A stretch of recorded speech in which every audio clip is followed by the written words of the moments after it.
Welcome to this episode of Man to Dad. So this week I'm sitting down with a new dad, a dad who is just really getting into the game and is looking forward to what the future holds. This is Phillipe, everyone. So thank you, Phillipe, for joining me. I know that you probably just put your son down to sleep, and so this is the first free moment, so I appreciate you being here with us today. It's a great pleasure. Thanks for having me. So I'm just going to jump right in like we always do and just get some easy things out of the way, and then we'll jump into me ripping your soul apart. I mean, me asking you deeper questions. So what's your age? How old are you? 38. Okay. And are you married, single? Common law. Common law. Yeah. Okay. And everybody always wants to know these kinds of things. So how do you identify yourself? Male. Okay. And how many kids do you have? I have one kid, a little boy. He's a week shy of being 13 months. 13 months. We're still at the point in time where we're counting in months, right? Yes, we are. It gets embarrassing. It was almost weeks. It was almost weeks. But then I said, no, I'll go in months. That's fair. It gets really bad, when he turns 12 and you're still talking about him in months. That's when it gets embarrassing. Let's get into the tougher stuff. So you mentioned common law. Now I know common law is a big deal for us in Quebec. People tend to live together and start families and all that kind of stuff instead of getting married. So why did you choose to be with your partner, and why common law? When you say choose to be with my partner, you meant why did I choose her to be my partner? Like why are we together? Yeah, that's the question. We'll go with that, and then we'll see where else we go. Okay. If we have to talk about basically why I have feelings for this person, why I wanted her to be, the mother of my kid, why I'm with her today. First of all, the first thing is I'm very comfortable around her. That was very important to me, and from the get-go, from the second we met, I felt this level of comfort that I hadn't experienced in a long time. So that got me curious right off the bat. And then I feel like I'm very much myself around her, and I think she loves me best when I'm me and not when I'm trying to be somebody else or when I'm acting in another way. When she knows I'm being authentically myself 100%, that's when she loves me best. Our communication is really good. We established that from the beginning, and that we wanted to always be able to put our cards on the table, and we offer each other the space to be able to communicate that way. So to share our thoughts, to share our feelings. I don't feel like I have to ever hide anything from her. Sometimes it takes me a while to address it, but then we always end up, like we say in French, se vider le cœur. I end up, whatever's in my heart, I'm able to say it. If I have to go with the more general stuff, she's very smart. She's funny. She's beautiful. She's a hard worker. She knows how to calm me down and put things back in perspective. I need that often. She isn't height maintenance. She doesn't ask for much. She's open to change. And she isn't stuck in her ways. And I love that because we both constantly evolve. She's a very curious person. She's great to talk to, and she asks questions, something that seems to be a lost art nowadays in a lot of conversations, just asking questions when you talk to people. And we match very well sexually. That's always important. Absolutely. You can't lie about that. No. She also hasn't had an easy life. I feel like I have. I come from a rather stable background, really good parents, good family, all that. She comes from. She hasn't had it easy, and it made her resilient, and I admire that in her very much. She's also a bit eccentric. The way she expresses herself, the things that comes out of her mouth sometimes, it makes her unique. I find her hilarious. So definitely a plus for me. She's an amazing mom. She loves our kid. And I'll finish with timing.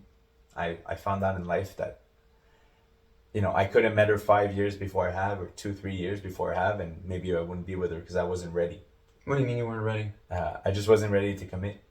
I was living a different life, and I was happy in it, and I always had a yearning to be with someone, but I just wasn't ready to be. My mind state wasn't there.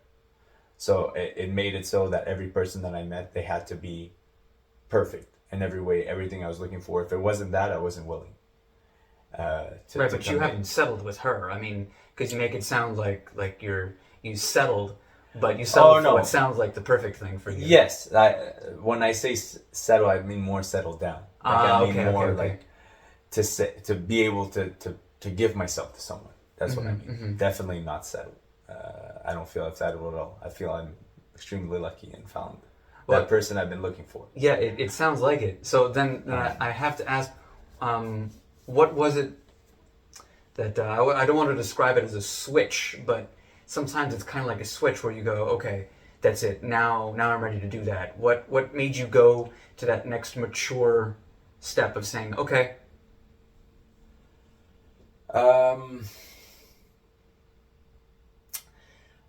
I came out of a relationship maybe a year and a half prior to that, and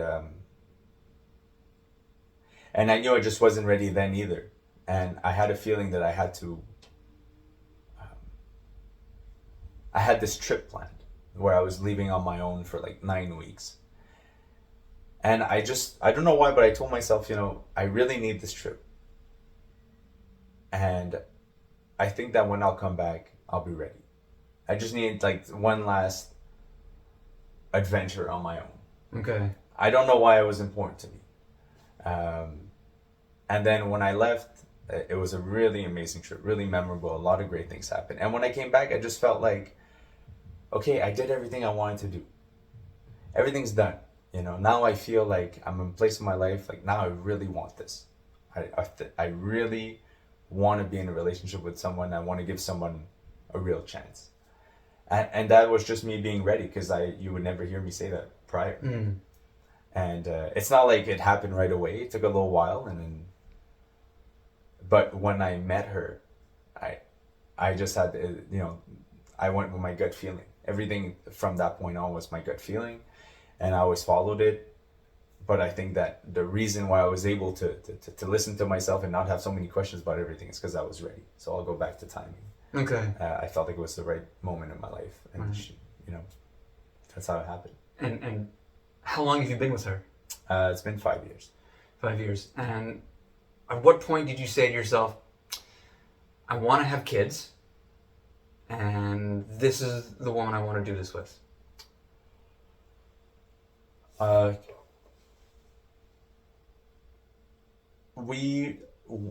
I knew I wanted kids. I knew I wanted at least one child. I don't know. I still don't know if I want more than one, but I knew I wanted at least one. And I wouldn't have been with her if I didn't think that she could be the mother to my child. Like that was a given. If I couldn't be with somebody that I didn't see as that could be a mom to my kid. So it was like I'm ready to settle down, and that means that I'm gonna go with someone who I can have kids with. Well, I thought first of all we had to agree on that point, to make sure she, obviously. By the way, even if you're gonna be the mom, like I don't want any kids, or I want 5 kids, and that also would have been like, oh my god, that's a first date question right there. Yeah. She asked me some serious for these questions, but we're not gonna go into that. That's tune in for the next podcast. Tune in for the next podcast, right? But not today. So yeah, obviously that that was in our first conversations. It was something that we're curious about. So once we agreed that we want a kid, and then the more I got to know her, the more I realized, like, yeah, I think, I think she'd be a great mom. And then we traveled together 3 months in Southeast, in Asia. We went to Philippines, Indonesia, and Japan a month each. So we left 3 months, and I figured we'll really see how much we match on this trip. We were together 93 days in a row, mm-hmm. And when we came back, I was more convinced than ever that she was the one I wanted to have a family with, and I never looked back since. So that was kind of like that test. I'm big on that. Oh, this test, this will be a test, this thing, and so on, so on. So that was definitely one that we passed together very well, and I was convinced afterwards. Okay, so I haven't asked about anything about religion, but I did bring up the common law, and we haven't gotten to that. So why common law? Why not go, let's get married, let's do the whole religious thing? Um, I when I first met her, we did talk about marriage, and I said 10 years. I said 10 years, and she was like, "What do you mean 10 years?" Well, I said, "Marriage is for life, right? Mm-hmm. Like you're supposed to go in marriage thinking it's gonna be for life, and the day I get married, I want it to be for life. But how can I know I want to be with somebody for life unless we're together for a while and we live many experiences and many tests and many things that happen in our lives that make it so that the day we get married, I'm 100% convinced we're going to live together, we're going to be together the rest of our lives. I don't want to ever divorce.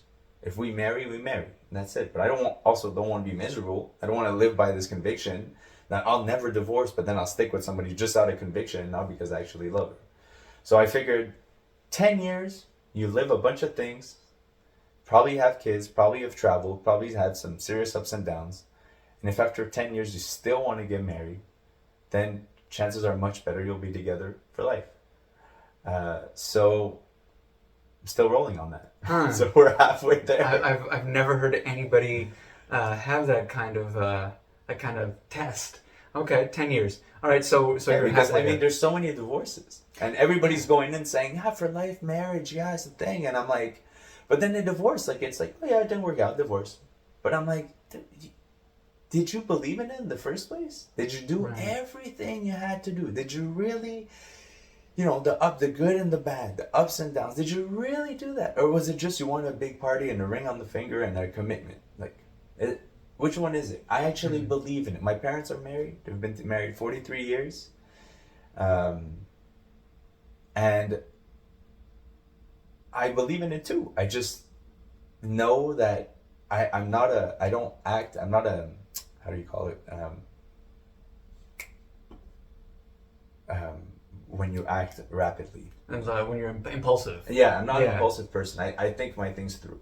Right. So, it's not because I'm in love and I'm crazy about the person. Okay, let's get married. It's like, no, this is the highs. What counts is the lows. When you're low, when you're not doing well, how are you going to react? Right. Can you go through these moments? When you have a kid and he's challenging you, or when you guys feud over something, or when you don't agree on something, is the couple going to push through? Mm-hmm. Is the only thing that keeps us together is this marriage? I never wanted that either. I didn't want to fall back on the fact that we're married and it's too complicated to divorce in order to stay together. I want to be with this person because we want to, because we can work through things together, because we love each other, not because of marriage.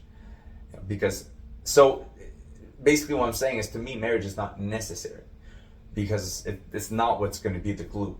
It's her and I being in love and believing in ourselves and going forward. But considering that I understand the importance of marriage, I know she wants to get married, and I'm okay with that.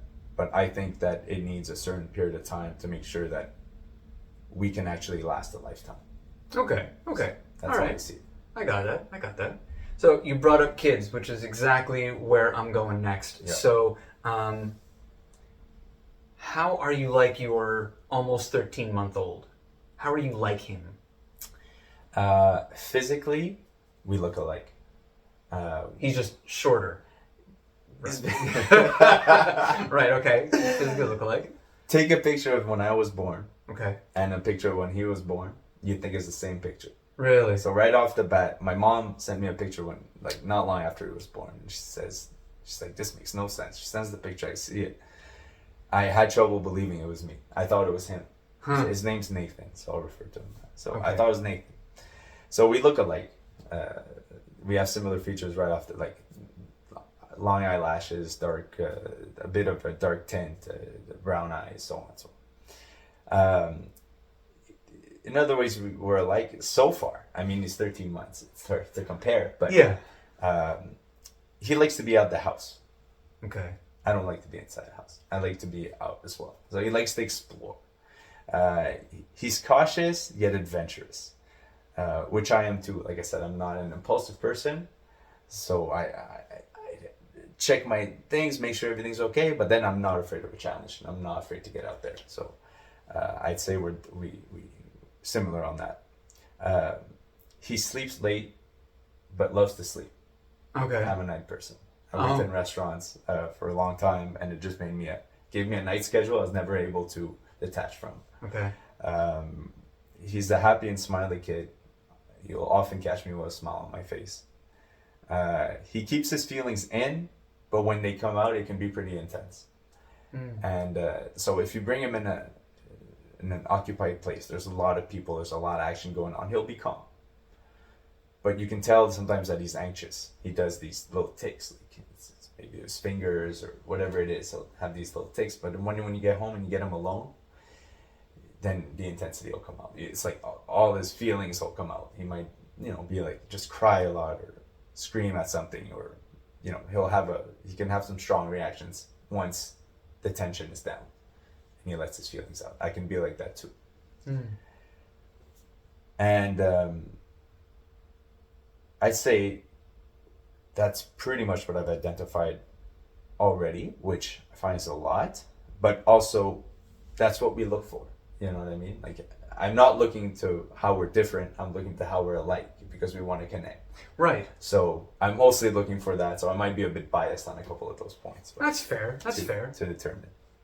Okay. So I'm going to stray a little bit away from the things that I was going to ask you now, because I wanted to know about those emotions that you were talking about. One of those things that men in general, we have a really hard time with is knowing what we're feeling and knowing how to express it. Yeah. Being somebody who, as you just described, how you are and that your son's like that, how do you see taking him through what to do with his emotions as he gets older? Because as a kid comes up and they don't really know like what they're feeling. They don't have the words for it. They don't have the vocabulary. They don't know how to express whatever it is. So what things do you think you'll be able to bring to that to help him? We work hard at home on teaching a kid about emotions. What's a different emotion? It's one thing we definitely do, just for him to understand what's anger, what's sadness, what's happiness, what's shyness, what's just to make him recognize, put a word on a feeling, then trying to make him understand through a facial expression. So we want to give him those tools, just for him to understand emotions, first of all. And then just being able to let all the dust settle and then just ask him what he's feeling and to do his best to put it into words. Whatever that is. Just, it could be anything. Any way that he could describe it. Just describe to me what you're feeling. It could just be even like how my body's feeling. Like I feel like he could tell me I'm feeling I'm trembling, or I'm feeling like a rush of adrenaline in my arms, and I'm feeling, my teeth are grinding. Oh, that's could be anger. Why is it anger? Is this? I'll try to describe him anger, and maybe he'll say, yeah, that's it. That's how I'm feeling. Just trying to find a way to communicate it. But I think initially it's just to make him understand emotions. Right. I think that's the best way, just for him to be able to pinpoint through teachings what he's feeling, and then go more in depth about it. Yeah. Now, I don't know about you, but that is nothing that anybody from my generation, we weren't brought up with that. Our fathers never communicated that to us. It was never a topic they even knew anything about. Right? It was I feel something, I think I'll bottle that up until I have a heart attack. Right? Yeah, I never had those conversations. Right, no. Never had those conversations. Yeah. Yeah, can't say I have. So exactly, so that's why, and also I have to give the credit to, my girlfriend's name is Jessica, so, Jess, all these things will just come from me. This is something that she got on right from the beginning, and then through discussion I said, that makes 100% sense, 100%, and then I want to embark on that too, and we'll both teach together. Right. So yeah, we go back and forth on different exchange on different things we want to teach him, and when she brought that up, it was a no-brainer. Right. For sure. Perfect. Okay. What else do I want to ask you? Is there anything you always wanted to ask your father but haven't about parenting, about being a man? I would say no. I can't say I have a lingering question that I've always wanted to ask Though if I sat down and thought about it, and thought about questions I would love to ask him, I'm sure I could think about 1,000 questions. Jess made me realize how little I know about my parents' past, their youth, their childhood, their struggles, why they do what they do. When I met her, she would ask me questions about them, and I didn't have an answer. And sometimes she asked a lot of questions. She would ask a bunch of questions to them, and then she'd come to me and say, "Hey, did you know this? Did you know this? Did you know this?" And I didn't know any of it. And I was like, "That's crazy. How do I not know these things?" So I don't have a lingering question, but I'm more curious about them than I ever was.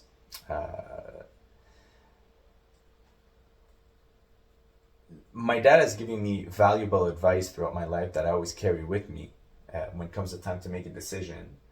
And I always took that as like the best gift that he's given me. But I didn't have to ask these questions. What he gave me, I thought was enough. Obviously, there's always more, and I could have asked them a ton of other things. But just the lessons that he gave to me, I was like, you know what, I'll roll with that. And no other questions ever came up that I was just waiting to ask him, but I didn't have the courage. Okay. I can't think of any. Okay. Yeah. Do you think that it's easier to be a dad today than it was for your father when he was raising you?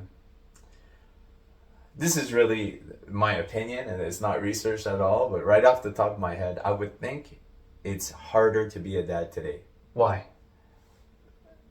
Because I think men still want to be the patriarch. They still want to be like the male figure, and like the dominant figure at home. They want to be the bread earner. They want to be the I work and I take care of my family and I bring home the bacon. Right. But then there's a lot more that is expected. So that's not good enough anymore. Not that it ever was. I think that men should have always participated, but I feel like before it just wasn't asked. And now it's really 50-50. We take, and it goes the same. I mean, before maybe some women didn't have a job, even though taking care of kids is a job, but I'm deviating. I'll get back to that. But yeah, I think the expectations were different. And so you go work and you come home and it's like, take care of your kid, work less, be more at home. That could be a thing that, so I think sometimes men prefer to be at work than to be at home and take care of their kid. I think that, cleaning, taking care of errands, doing the dishes, all these things wasn't, cooking, all these things just wasn't as expected of men back then as it is today. So to me, that makes it a little bit harder because there's more expectation. But at the same time, I'm all for it. And I wouldn't have it any other way. I think it makes 100% sense. And I think to split all these tasks and to be present, that was my idea of it from the beginning. But I know it wasn't always that way. So right. But then there's the other part of that question, and yeah, opinion is really all I'm looking for here. So, what you're feeling, what you're thinking.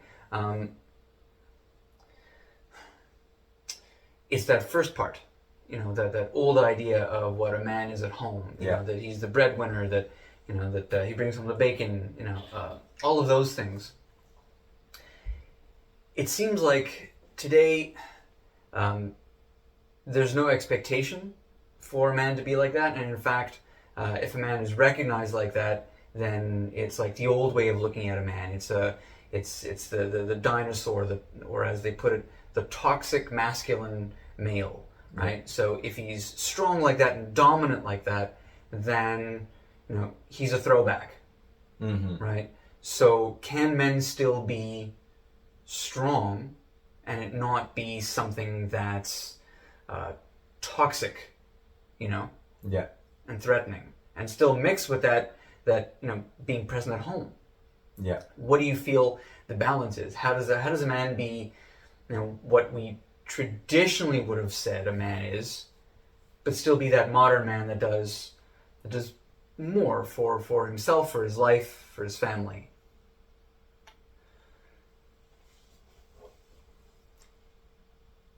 I think just, first of all, I'd say less ego. Put your ego aside a little bit and listen. Pay attention to what's going on at home. Pay attention to your significant other when she's talking to you, and identify what the needs are at home. Not to put this pressure on yourself, also to be that person, to be like perfect and to provide everything. And you can lean on your partner too and say, be open with her. Say what your needs are. It's just to keep an open mind and to, just be able to communicate with your significant other, and just be able to establish what is really needed in the household, without thinking that any one of us has a predetermined role in any way. And if you're just able to do that, then I think, you'll solve a lot of issues that way. You'll solve a lot of problems that way. Is it fair to say that the new strength for men is being vulnerable? I think so. Yeah. I think so. Listening. Right. It's not weakness. I think that's really important to realize, is that it's not weakness at all. We're two people. In a couple, it's two people. Yes, one is female, one is male. At the end of the day, we're two people. Mm-hmm. And that you start from there, and then you go based on personalities and what you each want to do, and then you find a compromise in order to ideally make both happy, and make it work. And then when you have a child, then obviously a lot of that attention goes towards the kid and making sure that he's happy or she's happy. But at the same time, working on the couple, make sure, try to even it out. But there shouldn't be a predetermined role from the beginning. Mm-hmm. I think that's kind of boring. It's fun when everything's kind of in the air and it's like, okay, how do we want to operate? But starting right off the bat with, I'm this, I'm that, I should be doing this, you should be doing that, I think that's just a bad beginning. Mm-hmm. And there's going to be a lot to undo in order to really find that sweet spot that makes it work for both of you and the family for a long period of time. Okay. Yeah. Okay. I'm going to switch gears on you again. Okay. When, and it could be a few different points. When did you realize to yourself, hey, I'm no longer a boy or a young adult or a young man. I'm now an adult. Never happened. I hear that every time. Every time I hear that, it's always like, ha ha ha, I'm just kidding around. But do you still have that sense that you're still growing up, or that you're still? Yeah, I never felt such a transition. Mm. I just felt like events happened, and I grew wiser.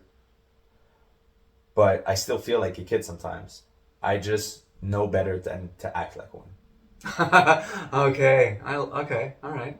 But it never occurred to me that from this point on, I've become a man.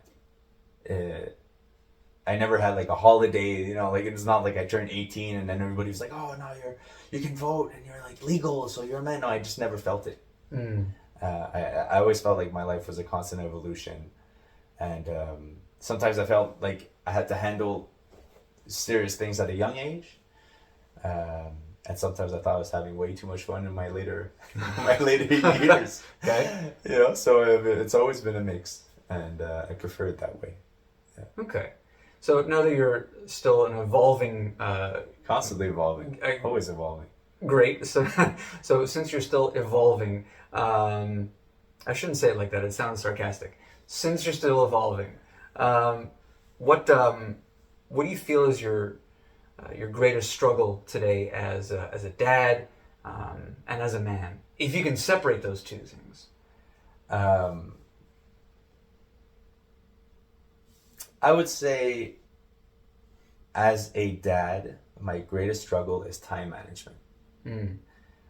Is being able to be in the moment and not letting my mind wander on all the other things I could be doing. Prioritizing what's important. I'm a person that try to be very productive.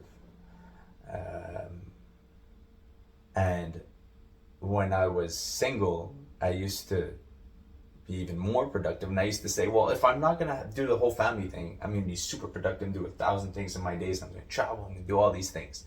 And then the day that I meet someone and I have a family, well, I'll do like everybody else does and just like concentrate more on my family and no longer on all these personal projects.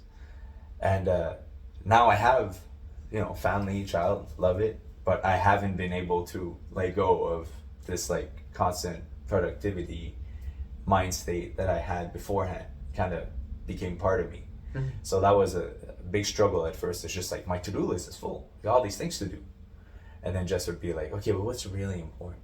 What really has to be done today? And then I realized there's a bunch of things in there I could push back. Mm-hmm. And then when I was able to do that and just concentrate on what I'm doing at this exact moment, just be with my kid, then I would be super happy, and it's worth it. I never regretted it, but it's just being able to be in the moment. I would say that's probably my greatest struggle. And as a man, I would say my greatest struggle is my self-confidence. It's just my confidence in general.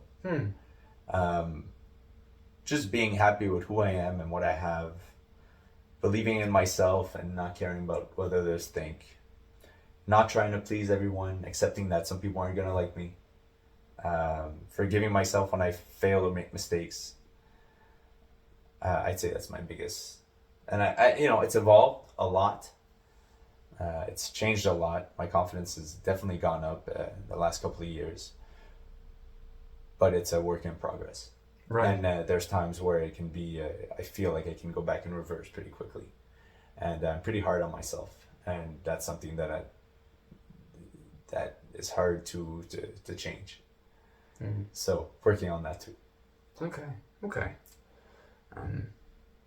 So right now you only have the one boy, but if you should have more than one, let's just say, when your son or your kids grow up and they look back and somebody says, hey, describe what it was like growing up with your dad, what do you want them to say?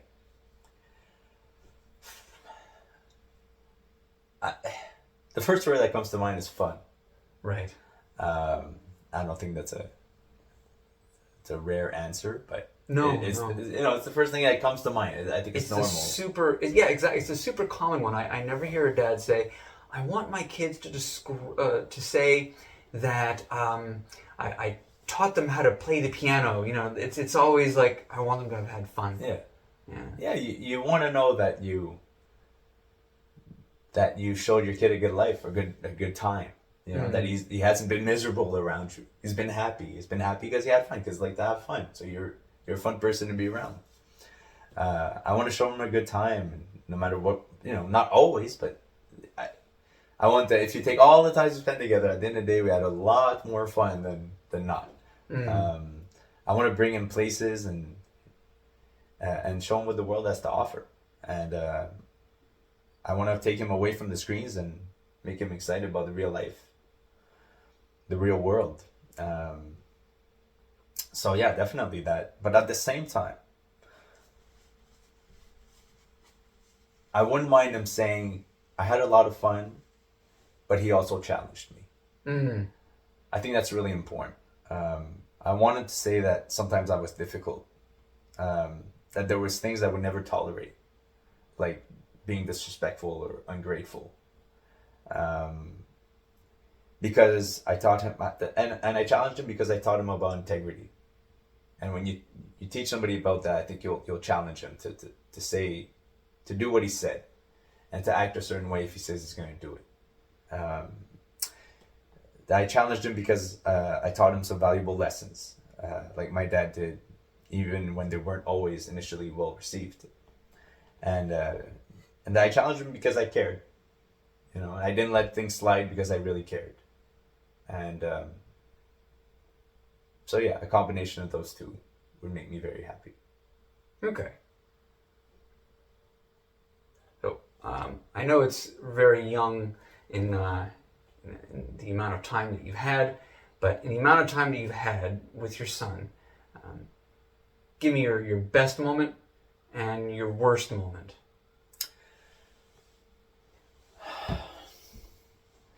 I can't identify one best moment, but I'm glad you said. I'm glad you didn't go for the. I can't identify one bad moment because there's so many. There's both. There's more good, obviously, a lot more good. I think the best moments is when I'm connecting with my boy and really receiving love from him. And just the other day, this happened on Saturday.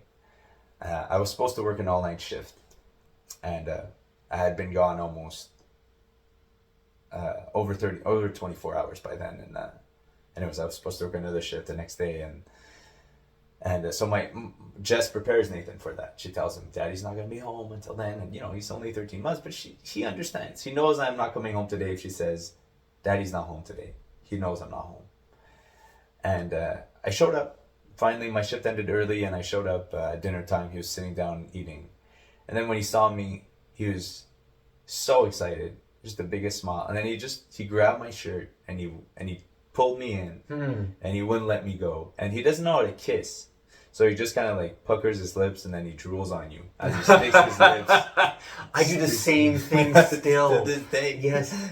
So he just like puckers his lips and then just presses them on your cheek, and that's how he kisses. But he just kept doing that over and over and over, and nothing beats that. Nothing in the world. Yeah. Nothing I've ever lived made me happier at that moment than that. Yeah. So that's one of my best moments. I have more that I could think of, but if you ask me for one, that's the latest one. Okay.